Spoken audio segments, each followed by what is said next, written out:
butter and margarine contain fats. So cool, science!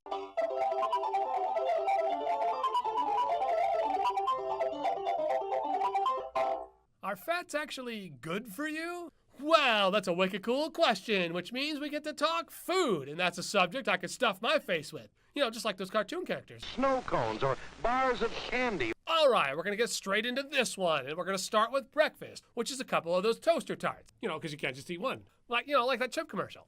Well, it's just dumb in the first place, because honestly, who buys a whole bag of chips just to eat one, and then it's like, hey, I'll see you next fall?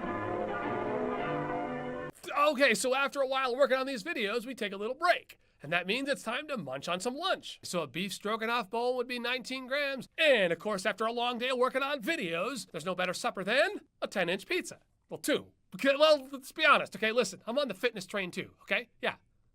Fit this pizza right in my mouth. He's hungry as a bear. And of course, obviously, I didn't just eat breakfast, lunch, and dinner. I did slip in some snacks. In my case, cheese and crackers. Hey, it ain't easy, when it's cheesy, to turn it down. A pussy that picks ends up in an unhealthy fix. All right, 8 grams times 2 brings us to 16. Add on an additional 19, 35, plus an additional 50 for 2 pizzas, plus 70 for the cheese and 28 for the crackers. Brings us to a total of 183 grams of fat. Now that is so wicked cool. See, you gotta go try this at home, right? You gotta sit to get the things with there, and then you can calculate and put it all together and find out if you're eating the right amount of fat. What an unhealthy future yours could be. So, did I consume the right amount of fat, or did I overconsume?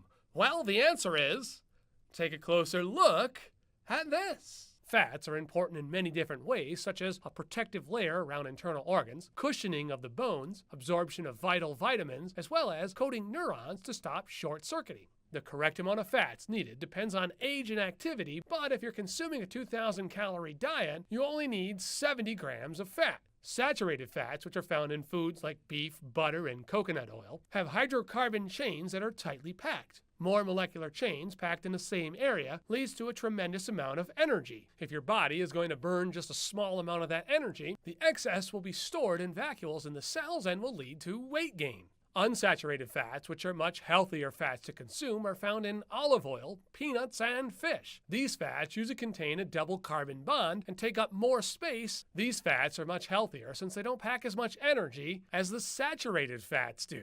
Trans fats are hydrocarbon chains that lack a hydrogen bonding with a carbon and are found in processed foods and fried foods, making them the most unhealthy fats to consume. These fats can increase your risk of a heart attack as well as a stroke and can render insulin useless, leading to diabetes. If you drained all the water out of your brain, the dry matter left would be 60% fat.